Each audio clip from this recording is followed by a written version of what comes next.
Renowned for strategic excellence and an indomitable temperament, the Dark Angels are amongst the most mysterious of the Space Marine chapters. Led by their masterful commander, Supreme Grandmaster Azrael, a beacon of inspiration to the chapter. By following along with this guide, you'll be able to get Azrael painted, ready to lead your Dark Angels in battle in no time. Azrael is a worthy centerpiece of your army and will also be showing you some simple additional steps to make sure your enemies are fully aware of who's in charge.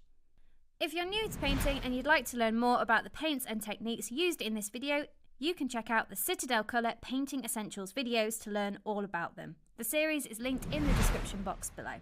The paints we've used in this guide are listed on screen now. The first section of the guide will show you how to get the Supreme Grandmaster fully painted, and you can absolutely stop there if you like. However, if you'd like to take the paint job up a notch, the second part of the guide will show you exactly how to do that. Remember, this is your miniature and this is just what we recommend. Feel free to use your imagination. Also on screen now are some additional painting tools we've used in this guide. So this includes brushes and mediums. The brushes listed are the ones we've used in this guide, but feel free to use whatever you're more comfortable with. And if you haven't got any mediums at home, you can always just use water instead. You'll notice that we haven't fully assembled this miniature. This is to allow for easier painting, as it would be tricky to reach all the areas if we fully assembled it. When we finish painting, we'll be able to put the whole thing together. For the undercoat, we've chosen to use Chaos Black. You'll need a pot of Abaddon Black to hand as well. This will help us out with any potential mistakes later on. With that said, the first paint we're going to be using is Abaddon Black, and we'll be starting out on Azrael himself. We'll be using this to paint the tilt plate, the pauldron, the undersuit and the pouches. For the banner and the backpack, we'll be using this to paint over the banner. And for the Watcher in the dark, we'll be painting the scabbard and the rope in Abaddon Black. It might seem a little strange that we're using Abaddon Black over the Chaos Black undercoat. This is just because the paint from the spray can has a slightly different finish to the paint from the pot. Doing this will help us if we need to tidy up any mistakes later on in the process. You don't need to be neat here, just focus on the areas we've mentioned. This is a base paint, so you'll need to thin it down with a little bit of water before applying it to the miniature. As we're going over the Chaos Black undercoat, we should only need one coat of this.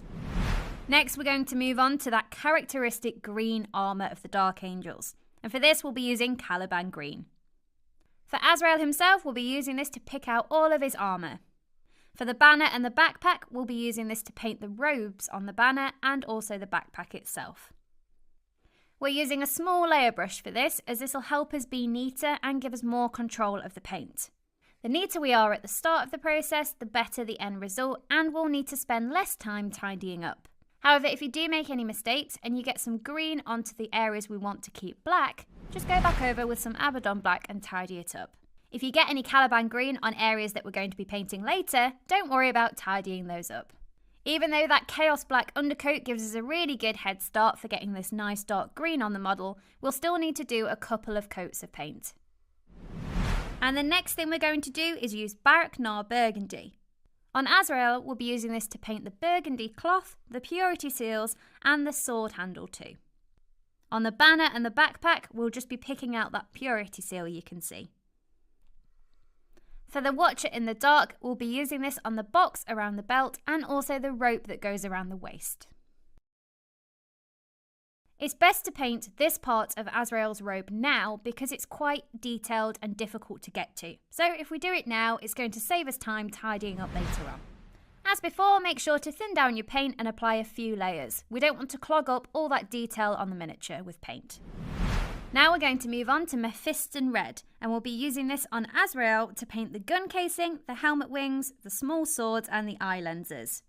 For the banner and the backpack, we'll be using this on the border and the swords. Azrael holds a relic firearm called the Lion's Wrath. What better colour to show he means business than red? This red will cover really well over black, but still thin it down to preserve that detail on the miniature. There are lots of intricate details to pick out in this colour, so just take your time and be as neat as you can. Don't worry if you make any mistakes, just tidy back up with the other colours. Now it's time to use Morghast Bone, and we'll be using this for Azrael's cloak, the feather and the rock on the base too. For the banner and the backpack, we'll be picking out the skull and any bones on the banner too. And for the Watcher in the dark, we'll just be painting the cloak in this colour.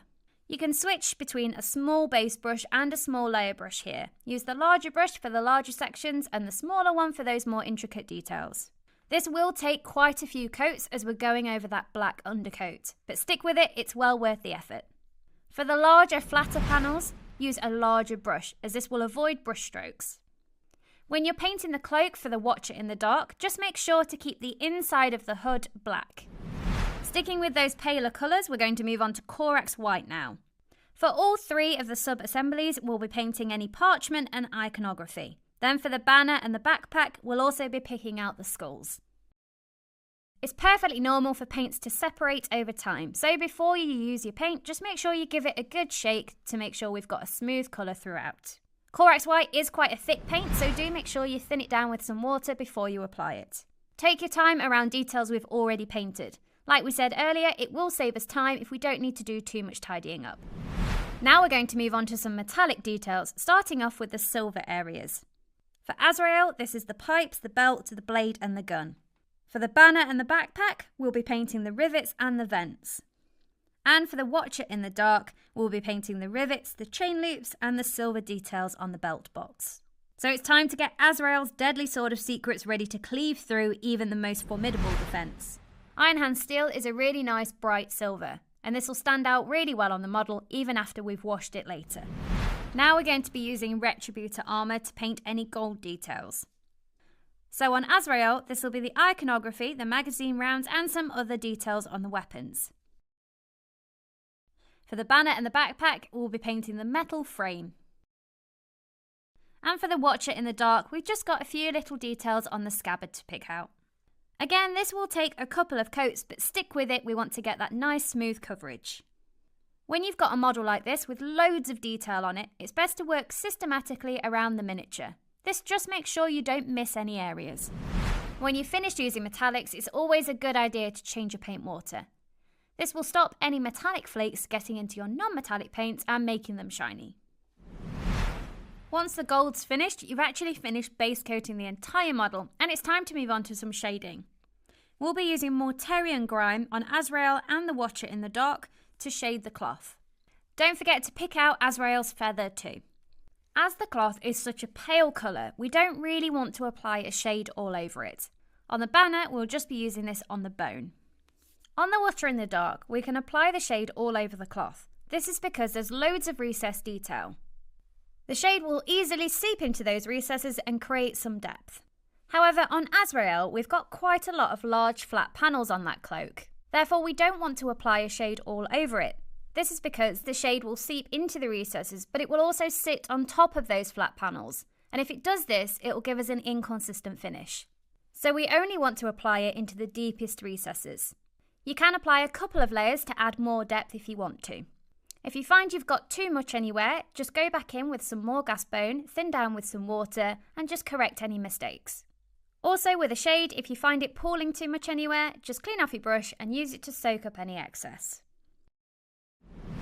Next we're going to use Reikland Flesh Shade to paint over the red and gold areas on all three sub-assemblies. This shade works really well over gold. It gives it lots of depth and richness. Over the red you might find the effect is quite subtle, so feel free to add another layer once the first has dried. And if you'd still like more depth, you can then just go back in and apply it into the deepest recesses. Now we've got some other areas to shade using Basilicanum Grey. We'll be thinning this down with contrast medium to get a more subtle effect. You can use water if you don't have any contrast medium. Doing this means that we can also use it over more of a variety of base coats. We're going to start off by using it as a recess shade for any armour panels across the three sub-assemblies. For this, we'll actually be taking it straight from the pot. Just be careful not to overload your brush. Then, using a small layer brush, run that brush along any panel lines you find, just to add some depth. Recess shading is great if you want to add depth to recesses but not change the colour of the flat panels. We'll also be using this to paint any silver and white areas. To do this, we've added 3 parts contrast medium to 1 part Basilicanum Grey. You can use water if you don't have this. Then we'll be carefully applying this over any silver and white areas. Also, if you find that it's settled on any flat surfaces too much, just go back in with the base coat and correct it. Be especially careful to make sure the mixture is thinned down on the white areas. This is a bright colour and we want a fairly subtle shade here. We'll also be using Basilicanum Grey as a recessed shade for the burgundy cloth, and we'll also be applying this over any other details painted in Barrick-Nar Burgundy. By this point, your Azrael is already looking formidable, ready to lead his chapter against the enemy. However, if you'd like to follow along with the rest of the guide, we'll show you some additional steps to really level up this paint job. Feel free to pick and choose which parts of this section you want to do. You can follow along with every highlight or just pick a couple if you want to. Either way, your model is going to look fantastic on the gaming table. The first area we're going to highlight is the black, and for this we'll be using Dawnstone. When you're edge highlighting, use the edge of your brush where you can. You'll need to thin down the paint slightly so that it glides onto the miniature without you having to apply too much pressure. It's usually best to use a small layer brush here. This is because it's small and neat, which gives you more control of the highlight. It's also important to keep a point on your brush. So if you find it losing its point, just roll it on the palette to re-establish that point. We're going in bright for the armour highlight. Let's really make that armour pop with a highlight of moot green. This is a super bright paint against that dark green armour, so careful application is key. If you make any mistakes though, just tidy back up with some Caliban green. Work your way around all 3 sub-assemblies, picking out any green armour panels. This highlight will be going on any Caliban green details across the 3 sub-assemblies. So don't forget to pick out the robes on the banner too. You don't have to highlight every single edge, just pick out the most prominent ones. It's such a bright colour and it will really draw the eye. Next it's time to highlight the burgundy areas, and we'll be using Cacophony Purple for this. Stick with a small layer brush, don't forget to thin down your paint and apply it carefully. This is a lovely bright highlight for that Barrick-Nar Burgundy. Just be careful not to go too far with it as it is quite bright and could overpower the miniature. If you find any of your highlights are too bright or too thick, just go back in with some Barrick-Nar Burgundy. Next we'll be using Well Rider Red to highlight any red details.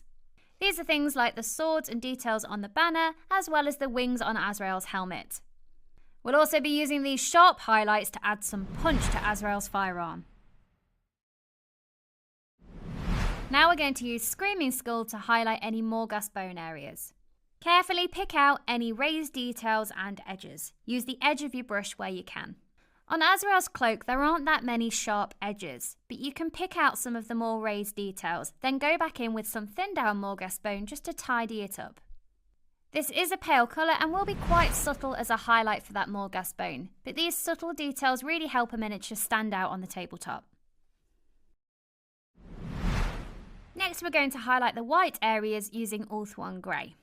We'll be using this to pick out the edges and also just to layer up the raised details, particularly on any feathers you can see. When you're doing this, just make sure your paint's nice and thin and keep that depth in the recesses. Layering back up just means applying another thin layer of paint over an already painted area. This will just help to re-establish those bright tones. When you're doing this, just be careful to leave that shade in the recesses to keep that depth. Then we're going to move on to highlighting the metallics, starting off with the silver areas, and for this we'll be using Stormhose Silver. This is quite a thin paint, so just make sure you give it a good shake to make sure it's all mixed up. This will really help to brighten up the silver areas after we've applied the Basilicanum Grey. Now we're going to highlight the gold using Liberator Gold. Again, this is quite a thin paint, so you won't need to thin it down with any water. Just make sure you don't overload your brush, as this can quickly run out of control on a miniature. Take your time working your way around the model, picking out all those raised details of the gold. And the final part of this guide is to get that nice blue plasma glow. For this, we'll simply be applying Frost Heart to the silver areas of the firearm. You can see that doing this establishes a blue glow really quickly and easily. And now your Supreme Grandmaster Azrael is finished. He is death incarnate to the enemies of the Emperor and his chapter. You can see that our model is based in Armageddon Dunes, and if you'd like to learn more about basing, you can check out our video all about it. For more tutorials, tips and tricks, head over to your local Warhammer store where our amazing staff will be more than happy to help. You can also check out citadelcolour.com. Well, we hope you've enjoyed the video and we'll see you next time. Bye!